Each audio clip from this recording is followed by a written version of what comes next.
नमस्कार। आज हम डिस्कस करेंगे प्रीवियस ईयर का नायब तहसीलदार का पेपर। ठीक है, प्रीवियस ईयर का जो एनटी का पेपर है उसको हम डिस्कस करेंगे। एनटी और तहसील वेलफेयर ऑफिसर का पेपर एक साथ होता था पहले, तो उसको हम डिस्कस करेंगे, जो एनटी 2018 का पेपर है।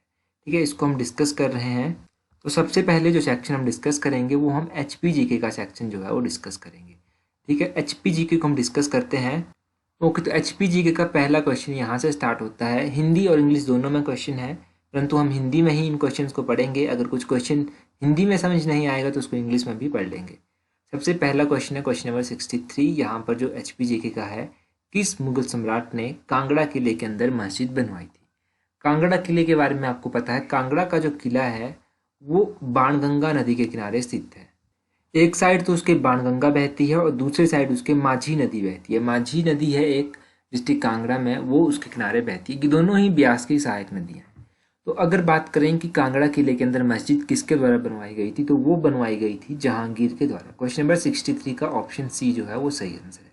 जहांगीर ने यह मस्जिद बनवाई थी। क्वेश्चन नंबर 64 है, यहाँ पर देखिएगा क्वेश्चन नंबर 64। यूरोप के किस यात्री ने 1783 ईस्वी के आसपास नाहन से नूरपुर होते हुए जम्मू की यात्रा की थी?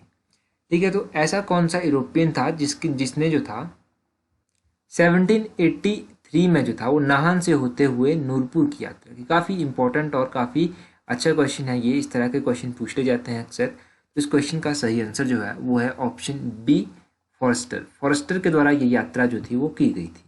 और देखो, कई बार क्वेश्चन पूछ लिया जाता है कि कुल्लू की जो वंशावली है उसके ऊपर किसने काम किया था, उसके ऊपर किसने जानकारी दी थी? तो कैप्टन हारकोट के द्वारा जो था वो उसके बारे में जानकारी दी गई थी, कुल्लू के बारे में। ठीक है, कुल्लू के बारे में कैप्टन हारकोट ने दी। और कनिंघम के द्वारा जो था वो जानकारी दी गई थी कांगड़ा, चंबा, मंडी, सुकेत और नूरपुर राजघरानाओं के बारे में। और फॉस्टर के द्वारा 1783 में विजिट किया गया। विलियम मुरक्राफ्ट ने जो था वो 1822 में विजिट किया था। और मेजर आर्चर ने जो था वो 1829 में जो था वो विजिट किया था। तो ये आप याद रखिएगा, फॉस्टर 1783, विलियम मुरक्राफ्ट 1822 और मेजर आर्चर 1829। और कैप्टन हारकोट जो है वो कुल्लू वंशावली के बारे में बताते हैं। तो ये बेसिक सी जानकारी है, यहाँ से आपको पता होनी चाहिए। नेक्स्ट क्वेश्चन है, 1850 और 900 ईस्वी के आसपास सुकेत रियासत ने कुल्लू के किस राजा को बंदी बनाया था? देखिए, सुकेत रियासत जो थी उन्होंने कुल्लू के एक राजा को बंदी बना लिया था। तो कुल्लू के कौन से राजा थे? ये थे कुल्लू के राजा भूपाल। ऑप्शन सी जो है वो सही आंसर है। कुल्लू के राजा भूपाल को इनके द्वारा बंदी बना लिया गया था। अगर राजा भूपाल के बारे में बात करें तो राजा भूपाल जो थे वो सुकेत के राजा वीरसेन के समकालीन थे। मतलब वीरसेन सुकेत के राजा थे जिन्होंने सुकेत की स्थापना की थी, और वीरसेन के समकालीन थे राजा भूपाल। और राजा भूपाल को जो था वो राजा वीरसेन ने जो था वो बंदी बना लिया था। तो यहाँ से आपको ये जानकारी पता चल गई कि किस राजा ने, सुकेत के किस राजा ने कुल्लू के राजा भूपाल को बंदी बनाया था? सुकेत के राजा वीरपाल के द्वारा बंदी बनाया गया था। क्वेश्चन नंबर 66 है, बुसहर ने राजा केहरी सिंह और तिब्बत के मध्य किस वर्ष संधि हुई? तो बुसहर के राजा केहरी सिंह और तिब्बत के बीच में आपको पता है एक संधि हुई थी। ये संधि कब हुई थी? ये संधि हुई थी 17वीं शताब्दी में। क्वेश्चन नंबर 66 का ऑप्शन डी जो है वो सही आंसर है। 17th सेंचुरी में ये संधि हुई थी। काफ़ी इंपॉर्टेंट क्वेश्चन मैं कहूँगा, ये काफ़ी इंपॉर्टेंट क्वेश्चन है। देखिए, बुसहर के बारे में अगर थोड़ी सी हम बात करें तो बुसहर रियासत की स्थापना श्री कृष्ण के पुत्र प्रद्युम्न ने की थी, ये माना जाता है। और बुसहर के राजा चतर सिंह थे, इन्होंने अपनी राजधानी कामरू से सराहन को शिफ्ट की थी। और 10th सेंचुरी में इन्होंने अपनी राजधानी शिफ्ट की थी। बुसहर के राजा केहरी सिंह थे जिनको अजानुबाहु कहा जाता था। अजानुबाहु की उपाधि, अजानुबाहु और छत्रपति का खिताब भी इनको दिया गया था। तो छत्रपति का खिताब इसको किसने दिया था?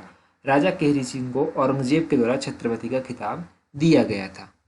लवी मेला भी केहरी सिंह के द्वारा ही शुरू किया गया था। और बात करें कि राम बुसहर की जो राजधानी थी वो सराहन से रामपुर को किसने स्थानांतरित की? तो राजा राम सिंह के द्वारा जो था वो बुसहर की राजधानी सराहन से रामपुर को शिफ्ट की गई थी। जब गोरखाओं का आक्रमण हुआ था तो उस समय बुसहर के राजा थे राजा महेंद्र सिंह। और बुसहर के राजा शमशेर सिंह थे जब 1857 का विद्रोह हुआ था। 1857 के विद्रोह में इन्होंने अंग्रेजों का साथ देने से साफ इनकार कर दिया था। और बुसहर के जो अंतिम राजा थे वो थे राजा पदम सिंह। तो ये बिल्कुल आसान सी जानकारी है, जस्ट रिवाइज करना हमारा एक मोटिव था जो हमने रिवाइज कर ली। नेक्स्ट क्वेश्चन है, 19वीं सदी की पहली चौथाई के दौरान गोरखाओं और अंग्रेजों के मध्य किस स्थान पर निर्णायक युद्ध हुआ। तो 19th सेंचुरी की बात की जा रही है कि 19th सेंचुरी की जो पहली चौथाई थी, मतलब स्टार्टिंग में मान के चलिए आप कि गोरखाओं और अंग्रेजों के मध्य में जो था वो निर्णायक युद्ध हुआ था, वो कहाँ पर हुआ था। तो क्वेश्चन नंबर 67 का जो है वो ऑप्शन ए सही आंसर है। जातक हिल्स पर ये युद्ध हुआ था। जातक हिल्स, ये आप याद रखिएगा, जातक हिल्स पर ये युद्ध हुआ था। नेक्स्ट क्वेश्चन देखते हैं। नेक्स्ट क्वेश्चन है, हंडूर रियासत के शासक वंश की स्थापना किसने की। हंडूर की बात करें, हिंदूर किसका नाम है, नालागढ़ का पूरा नाम है हिंदूर, ठीक है, ये तो आपको पता है। तो इसकी स्थापना की गई थी राजा अजीत चंद के द्वारा। ऑप्शन बी जो है क्वेश्चन नंबर 68 का सही आंसर है। अजीत चंद ने जो था वो हिंदूर की स्थापना की थी। बिलासपुर से ही ये अलग हुए थे, जो बिलासपुर रियासत थी वहीं से ये अलग हुए थे और इन्होंने हंडूर रियासत की स्थापना कर दी थी। प्रेजेंट टाइम में हंडूर को नालागढ़ के नाम से जाना जाता है। नेक्स्ट क्वेश्चन हिंदी में ही देखते हैं। क्वेश्चन नंबर 69 है। क्वेश्चन नंबर 69, किन दो ठकुराइनों को 1896 ईस्वी में जुब्बल रियासत के अधीन कर दिया गया था। अच्छा, उससे पहले अगर हम इस क्वेश्चन को डिस्कस करें उससे पहले अगर फर्स्ट टाइम चैनल को विजिट कर रहे हैं तो चैनल को सब्सक्राइब जरूर कर दीजिएगा और वीडियो को शेयर करना ना भूलें, ठीक है। तो क्वेश्चन देखते हैं हमारा क्या है। क्वेश्चन नंबर 69, किन दो ठकुराइनों को 1896 ईस्वी में जुब्बल रियासत के अधीन कर दिया गया था। क्वेश्चन नंबर 69 का ऑप्शन डी जो है वो सही आंसर है। 69 का डी जो है राविनगढ़ और ढाडी जो है वो सही आंसर है। इन दो रियासतों को जो है, ठकुराइनों को जो है 1896 ईस्वी में जुब्बल के अधीन जो था वो कर दिया गया था। बात कर लेते हैं जुब्बल रियासत की। तो देखिए, जुब्बल रियासत की स्थापना किसके द्वारा की गई थी। जुब्बल रियासत की स्थापना राजा करमचंद के द्वारा की गई थी। इन्होंने 1195 में, मतलब 1195 ईस्वी में जो था वो जुब्बल की स्थापना जो थी वो की थी। ये भी आपको पता होना चाहिए कब की थी। जुब्बल के एक राणा थे जिनका नाम था पूर्णचंद। तो राणा पूर्णचंद को ब्रिटिश सरकार ने राणा की उपाधि जो थी वो दी थी, ये भी आप याद रखिए। और जुब्बल रियासत के एक शासक थे जिनका नाम था भगत चंद। भगत चंद को जो था वो 1918 में राजा का खिताब जो था वो दिया गया था। और जुब्बल रियासत के जो अंतिम शासक थे वो थे दिग्विजय चंद। दिग्विजय चंद इसके अंतिम शासक थे। और जुब्बल 15 अप्रैल 1948 में जो था वो महासू जिले में मिल गया था। तो ये बेसिक सी जानकारी आपको याद रखनी है। क्वेश्चन नंबर 70 है, अभी हमने डिस्कस किया। तो क्वेश्चन नंबर 70 है, 1857 में सैन्य विद्रोह के दौरान बुसहर रियासत के किस राजा ने अंग्रेजों के प्रतिकूल व्यवहार किया, मतलब उनके अनुकूल वो नहीं रहे थे, उनके अपोजिट चले गए थे। क्वेश्चन नंबर 17 का मैंने अभी आपको बताया, ऑप्शन ए 70 का ऑप्शन ए शमशेर सिंह जो है वो सही आंसर है। नेक्स्ट क्वेश्चन है क्वेश्चन नंबर 71, निम्नलिखित में से किसे लाहौर षड्यंत्र केस में मृत्यु दंड दिया गया जिसे बाद में आजीवन कारावास में बदल दिया गया था। तो यहाँ के एक ऐसे विद्रोही थे जिनको मृत्युदंड दे दिया गया था, परंतु बाद में उनकी वाइफ के द्वारा रिक्वेस्ट की गई थी और उसको कारावास में, आजीवन कारावास में बदल दिया गया था। क्वेश्चन नंबर 71 का ऑप्शन ए हृदय राम जो थे वो ऐसी एक शख्सियत थे, ऐसे एक महान व्यक्ति थे। इन्होंने लाहौर षड्यंत्र जो हुआ था इसमें इनको मृत्युदंड दिया गया, परंतु इनकी वाइफ के अनुरोध पर, इनकी रिक्वेस्ट पर इसको जो था वो बाद में आजीवन कारावास पर बदल दिया गया। क्वेश्चन नंबर 72, नरेंद्र मंडल जिसको चैम्बर ऑफ प्रिंसेस भी कहते हैं उसकी स्थापना कब हुई थी। तो ये क्वेश्चन तो कई बार एग्जाम में पूछा जा चुका है और आप लोगों को अब इसका आंसर पता भी होगा। ऑप्शन सी 1921 इसका सही आंसर है। क्वेश्चन नंबर 72 का ऑप्शन सी। क्वेश्चन नंबर 73, 2011 की जनगणना के अनुसार हिमाचल प्रदेश के किस जिले में अनुसूचित जातियों की आबादी का प्रतिशत सबसे कम है। यहाँ पर पूछा जा रहा है क्वेश्चन नंबर 73 को आप एक बार इंग्लिश में भी देख लीजिए। According to 2011 census which district of Himachal Pradesh has the lowest schedule caste population. तो सबसे कम शेड्यूल कास्ट पॉपुलेशन मैंने आपको बताया था कहाँ पर है, लाहौल स्पीति में स्थित है। लाहौल स्पीति, यहाँ पर परसेंटेज पूछा गया है, लोएस्ट परसेंटेज, तो लाहौल स्पीति में सबसे कम है। अभी हमने पिछले कल ही एक वीडियो डिस्कस की थी जिसमें हमने रिलीजन के बारे में डिस्कस किया था। जो हमने ओवरऑल हिमाचल का जो एक महीने का गिरिराज कंपाइल करके हमने डिस्कस किया था, गिरिराज न्यूज़पेपर, उसमें मैंने आपको जितने भी रिलीजन थे, सिख, हिंदू, क्रिश्चियंस, मुस्लिम, उन सभी के बारे में बताया था। और उससे पहले जब हमने HP करंट अफेयर बूस्टर की वीडियो डिस्कस की थी तो उसमें हमने ये सब डिस्कस किया था। क्वेश्चन नंबर 74 देख लेते हैं, which mountain pass is located at the highest altitude. तो इनमें से आपको बताना है कि कौन सा माउंटेन पास ऐसा है जो सबसे अधिक ऊंचाई पर स्थित है, सबसे अधिक ऊंचाई पर परांगला एक माउंटेन पास है, ऑप्शन बी सही आंसर है क्वेश्चन नंबर 74 का। ये सबसे अधिक ऊंचाई पर स्थित है। नेक्स्ट क्वेश्चन है, डोडरा कवार और सांगला किन्नौर के बीच कौन सी झील स्थित है। जो डोडरा कवार है, सांगला है किन्नौर में, यहाँ पर कौन सी झील जो है वो स्थित है, तो यहाँ पर घढ़ासरू झील जो है वो स्थित है। ऑप्शन सी जो है वो सही आंसर है। घढ़ासरू झील के बारे में आपको पता है, तो ये क्वेश्चन आई थिंक एलाइड में भी पूछा जा चुका है जहाँ तक मुझे याद है। नेक्स्ट क्वेश्चन देखते हैं। नेक्स्ट क्वेश्चन है, नीचे कुछ नदियों और उनकी सहायक जलधाराओं के नाम दिए गए हैं, इनमें से बेमेल को पहचानिए। जो सही नहीं है वो आपको पहचानना है। ठीक है, तो यमुना में कहा गया है कि क्या ये जलाल की सहायक नदी है, जलाल यमुना की सहायक नदी है, आंध्रा क्या सतलुज की है, स्पिन क्या ब्यास की है, और मियार क्या चिनाब की है। क्वेश्चन नंबर 76 का जो है वो ऑप्शन बी सही आंसर है। आंध्रा किसकी सहायक नदी है, आंध्रा जो है वो यमुना की सहायक नदी है। ये आपको याद रखना है यहाँ से। वैसे अगर आंध्रा नदी के बारे में आप जानेंगे तो आंध्रा नदी के बारे में ये बात आपको पता होनी चाहिए कि आंध्रा जो है वो पब्बर की सहायक नदी है और पब्बर जो है वो यमुना की सहायक नदी है।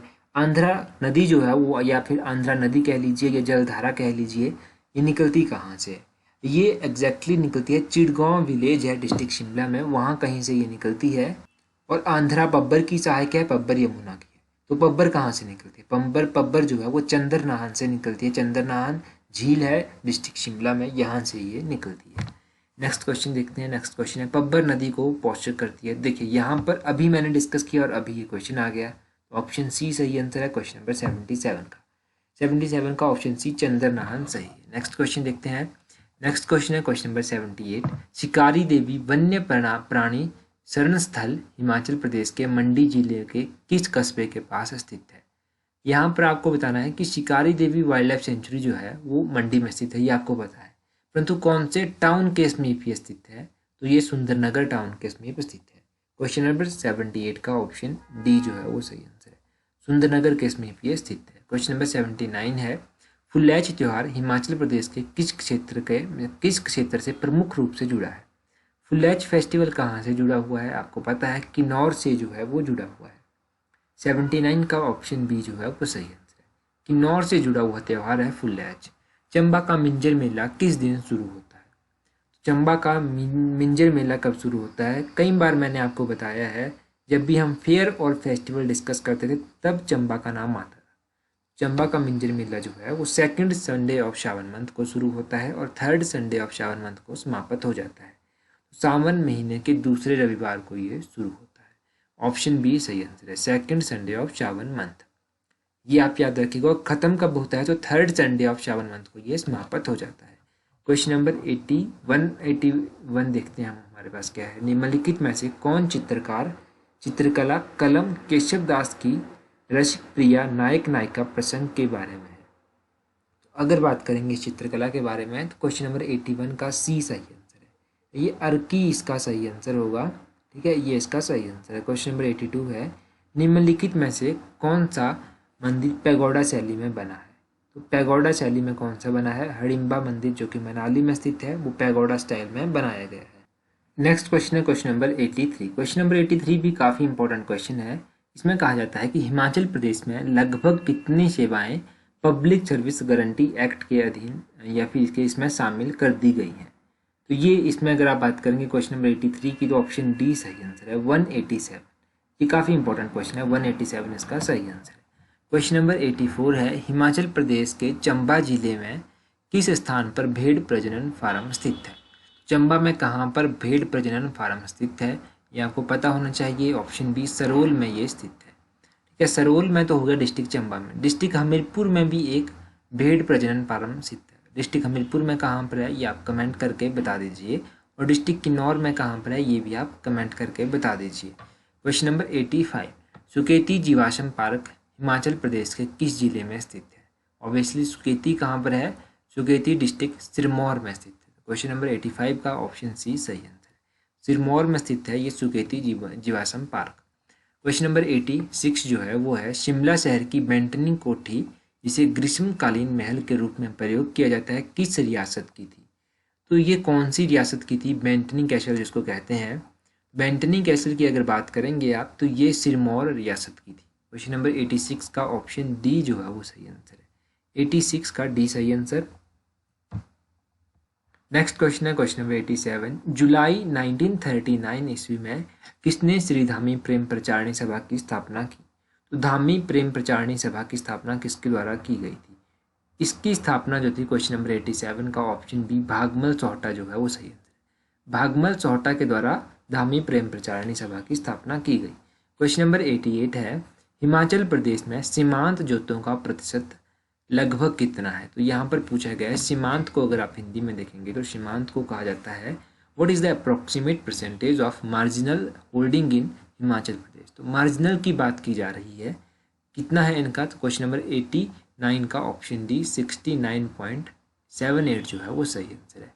ये आप याद रखिएगा, इंपॉर्टेंट क्वेश्चन है। Question number 89 in which district of Himachal Pradesh is Beradol solar power project जो कि 5 मेगावाट का है वो कहाँ पर स्थित है? तो बेराडोल सोलर पावर प्रोजेक्ट 5 मेगावाट का है और ये डिस्ट्रिक्ट बिलासपुर में स्थित है। ऑप्शन डी जो है वो सही आंसर है। नेक्स्ट क्वेश्चन देखेंगे क्वेश्चन नंबर 90। क्वेश्चन नंबर 90 है बेटी है अनमोल योजना हिमाचल प्रदेश में कब लागू की गई या फिर कब शुरू की गई? तो बेटी है अनमोल योजना जो था वो लागू की गई थी। क्वेश्चन नंबर 90 का जो है वो ऑप्शन बी सही आंसर है, जुलाई 2010। जुलाई 2010 में ये बेटी है अनमोल योजना शुरू की गई। क्वेश्चन नंबर 91 है किस भारतीय राष्ट्रपति ने दी ट्रिब्यूनल ईयर्स 1980-1996 पुस्तक लिखी थी? तो ये प्रणब मुखर्जी के द्वारा लिखी गई थी। क्वेश्चन नंबर 91 का ऑप्शन ए जो है वो सही आंसर है। ठीक है, तो यहाँ तक जब जो भी क्वेश्चन हमने डिस्कस किए वो थे HPGK के क्वेश्चन। इस सेक्शन में हम HPGK ही डिस्कस करेंगे। बाकी अगर आप लोगों का रिस्पॉन्स अच्छा रहा तब हम कंप्लीट क्वेश्चन पेपर भी डिस्कस कर लेंगे। ठीक है, तो that's all for today. Thank you for watching the video.